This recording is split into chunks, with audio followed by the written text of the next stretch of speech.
La direction générale du protocole d'État convie les personnalités invitées le lundi 5 août 2010 à partir de 10h dans l'enceinte du centre émetteur de la radiodiffusion-télévision à Gunguin.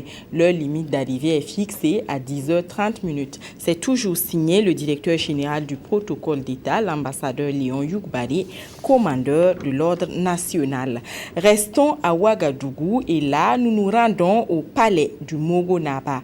L'empereur des Mossé a reçu les participants à la caravane de solidarité. La caravane commencera le 20 août, mais auparavant, ils sont allés demander les bénédictions du Mogonaba. Cette caravane devrait permettre l'intégration entre le Burkina Faso et la Côte d'Ivoire. Et c'est l'honorable député Benjamin Douamba qui est la marraine de cette édition. Moussaki Sylvestre. Ils viennent se ressourcer auprès du Mogonaba. Eux, ce sont les futurs caravaniers de la solidarité, composés des représentants de la diaspora burkinabé en Côte d'Ivoire, des responsables d'associations, des restauratrices et des artistes. La caravane va partir le 20 août prochain de Ouagadougou pour Abidjan. Elle a pour objectif principal le renforcement de l'intégration entre le Burkina et la Côte d'Ivoire. Nous sommes contents de cette visite. Nous souhaitons une bonne traversée à cette caravane et invitons les gens à soutenir les promoteurs dans leur initiative de préservation de la paix. À travers cette caravane appelée aussi Lien fraternel, les promoteurs entendent aussi promouvoir les valeurs de paix et de respect mutuel entre les citoyens des deux pays. L'initiative est soutenue par la députée Benjamin Douamba, désignée comme marraine. Cette caravane ira à la rencontre des Burkinabés et échanger avec les Burkinabés qui sont là-bas, leur demander quand même de respecter les lois ivoiriennes pour que le pays dans lequel donc ils sont soit agréable à vivre. Il s'agit donc d'une belle initiative pour renforcer la solidarité, la paix, la cohésion. Et c'est tout cela, c'est cet objectif qui a fait que nous nous sommes mis avec cette organisation pour que l'initiative se déroule. Parce que, comme je l'ai dit, il s'agit d'une caravane de l'intégration, de la solidarité et de la paix entre Burkinabés eux-mêmes, entre Burkinabés et Ivoiriens. Et cela se fera à partir des activités culturelles, comme des soirées culturelles avec les troupes burkinabés qui vont montrer la culture burkinabé. La caravane de la solidarité est à sa première édition. Elle a à son programme des manifestations festives à Abidjan et à San Pedro. Les responsables de la tournée ont bénéficié également de l'appui des ministères des Affaires étrangères, de la coopération régionale et de l'action sociale du Burkina. Ils ont aussi eu le soutien du ministère de l'intégration de la Côte d'Ivoire. Les enfants du Burkina, du Bénin, du Mali et du Niger sont en ce moment à Ouagadougou. Ils vont passer 2 semaines de leurs vacances dans la capitale burkinabé. L'initiative de ce camp est des organismes de sécurité sociale des 4 pays. Oswald Gaëtan Segueda, Karim Patrick Namon. Une ambiance récréative qui donne le ton de la 23e édition des colonies de vacances. Ces enfants ont entre 9 et 13 ans. Au nombre de 250, ils apprendront à vivre ensemble autour d'activités ludiques, sportives et culturelles. Les objectifs que nous poursuivons pour cette colonie de vacances, c'est d'abord de pouvoir donner une période agréable et utile aux élèves en fin d'année scolaire. Le deuxième objectif, c'est de pouvoir leur faire percevoir un certain nombre de valeurs comme la solidarité, comme le partage, comme l'acceptation de l'autre, en somme, que chacun sache que l'autre peut être différent, mais ensemble, on peut atteindre les mêmes objectifs. Au-delà de la distraction et du tourisme, des notions de préservation de l'environnement seront inculquées aux colons. J'espère me faire de nouveaux amis et respecter notre thème qui est sur la colonie et la préservation de l'environnement. Je vais être solidaire avec mes amis et je compte bien les accueillir dans mon propre pays. Parce que les enfants sont l'avenir, les organismes de sécurité sociale du Mali, du Niger, du Bénin et du Burkina Faso leur ont accordé un intérêt particulier. Comme quoi, l'intégration se réalise également avec les tout-petits. Le temps des vacances est par excellence le temps d'initiation à certaines activités que les enfants n'ont pas à l'école. Ceux qui ne vont pas au village ont la possibilité d'apprendre ces vacances, comment élever les oiseaux et la volaille. Le camp vacances élevage se déroule au parc urbain Bangrewego de Ouagadougou. Seydouzon, Sié Sylvestre. Apprendre aux plus jeunes les rudiments sur l'activité d'élevage, c'est la mission que s'est assignée ce camp vacances organisé par le promoteur Jean-Emmanuel Ouattara. À cette édition 2013, ils sont plus d'une cinquantaine de campeurs qui seront initiés au métier de l'agriculture au parc urbain Bangrewego. L'âge du public cible est compris entre 6 et 18 ans.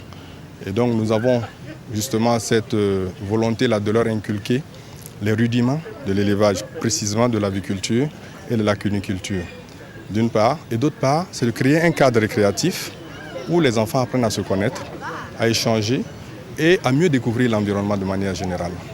Une initiative bien appréciée par la patronne de la cérémonie. Selon elle, cette activité va susciter aux jeunes la passion de l'élevage. Nous sommes en ville, ce n'est pas tout le temps que les enfants ont la possibilité de voir ces animaux-là grandir. Et ça peut susciter en eux des vocations. Comme je l'ai dit dans la salle, ça peut susciter en eux des vocations pour être un jour soit des promoteurs et même privés du secteur de l'élevage ou bien en tout cas des agents qui vont travailler au sein du ministère pour la promotion de l'élevage. Le camp vacances élevage est à sa 7e édition. Elle est organisée depuis 2007 et à ce jour, elle a permis à plus de 250 jeunes de prendre part à cette éducation environnementale. Les guides du Burkina tiennent également un camp de formation à Lumbila. Les jeunes filles scouts se sont donc donné rendez-vous non loin de Ouagadougou pour se former au leadership, à l'entrepreneuriat et à la citoyenneté. L'Association nationale des guides du Burkina entend ainsi donner aux participantes les moyens d'être de futures femmes de demain. Le reportage est de Ramatou Zida et Sié Sylvestre.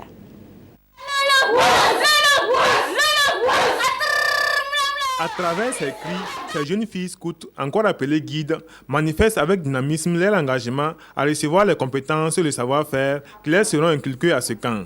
Venues de 8 régions dites guides du Burkina Faso et du mouvement scout de la Suisse, elles seront formées dans divers domaines. Une action de l'Association nationale des guides du Burkina qui entend éduquer au mieux ces jeunes filles et faire d'elles des noyaux relais de développement auprès de leurs communautés respectives. Les modules qui seront abordés sont le leadership, le management, l'entrepreneuriat féminin, les violences faites aux femmes, le civisme, bien sûr, car nous en avons besoin, le secourisme. Et nous avons une formation sur les cuiseurs solaires. Cela permettra à nos filles de lutter pour la sauvegarde et la préservation de l'environnement. Cette formation est organisée autour du thème « La femme, une influence positive, un monde meilleur ».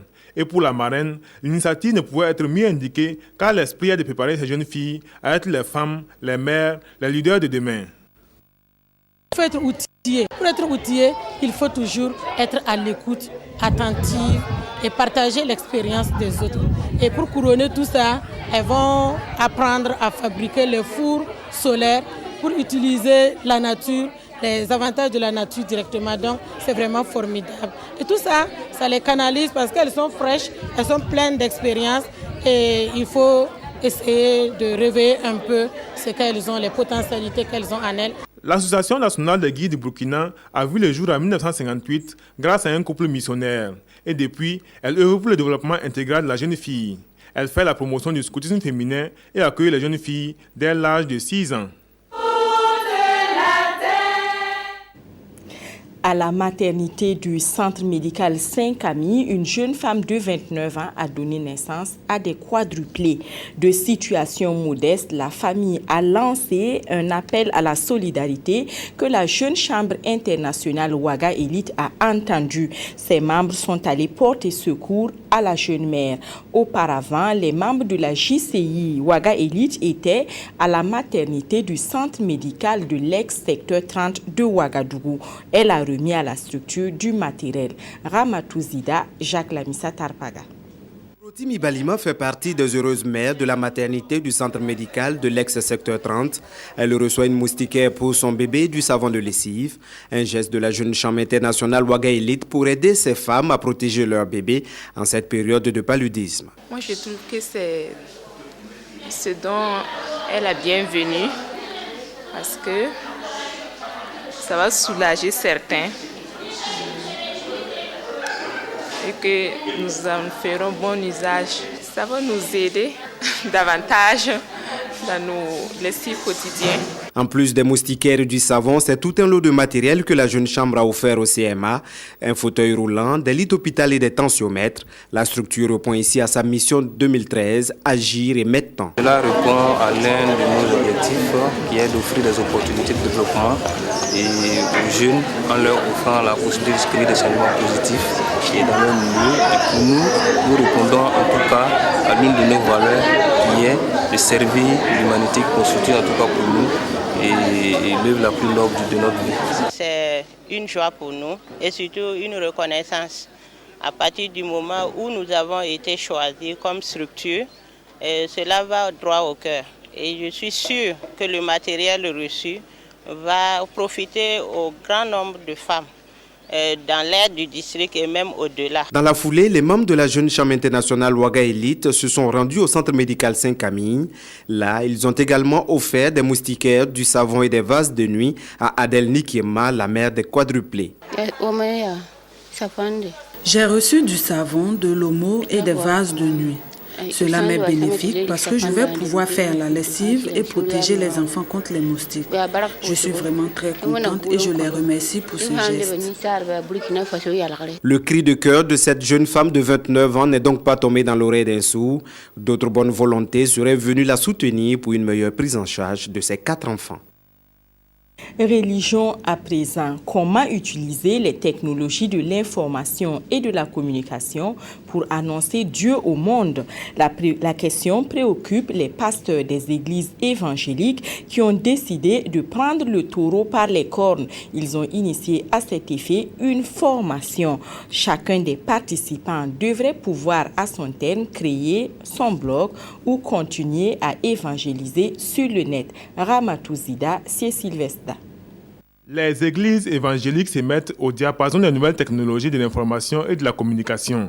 Ne pouvant se dérober à l'influence des nouveaux médias, les pasteurs sont venus s'approprier les enjeux de ces nouvelles méthodes de communication. Des méthodes qui devraient permettre à ces bergers de renforcer les moyens d'évangélisation en vue de mieux propager la bonne nouvelle du Christ. Actuellement, beaucoup de gens suivent Internet.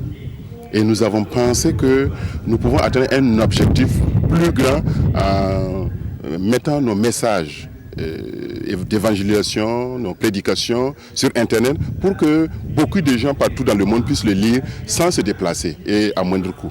C'est pourquoi, selon le conférencier, plus de 2 milliards de personnes dans le monde se connectent sur la toile chaque jour pour avoir des informations. Cependant, la médaille a un revers qui devrait être prise en compte pour une meilleure utilisation de ces médias. Les inconvénients, c'est quoi? C'est la non-maîtrise en fait de la chose. La communication, vous voyez, c'est un domaine très sensible. Et si nous ne maîtrisons pas la communication sur ces nouveaux médias aussi, ça peut avoir des revers. Il faut amener l'Église à pouvoir donc connaître à fond ces outils pour mieux les utiliser. Parce qu'il y a la question de sécurité, il y a la question de messages mal interprétés, et ainsi de suite. Donc, il est important de maîtriser la communication, y compris la communication sur ces nouveaux médias. À l'issue de cette formation, chaque pasteur devra être en mesure de créer un blog ou une plateforme afin d'y inscrire les messages de l'Évangile. Des messages qui seront ainsi mis à la disposition du plus grand nombre des populations au Burkina et partout dans le monde. C'est tout pour aujourd'hui. Excellente suite de programmes sur la chaîne Cinquantenaire. Pour votre constante fidélité, merci. Je vous retrouve dans quelques heures pour le direct sur la visite du président du Faso dans nos locaux. À bientôt donc.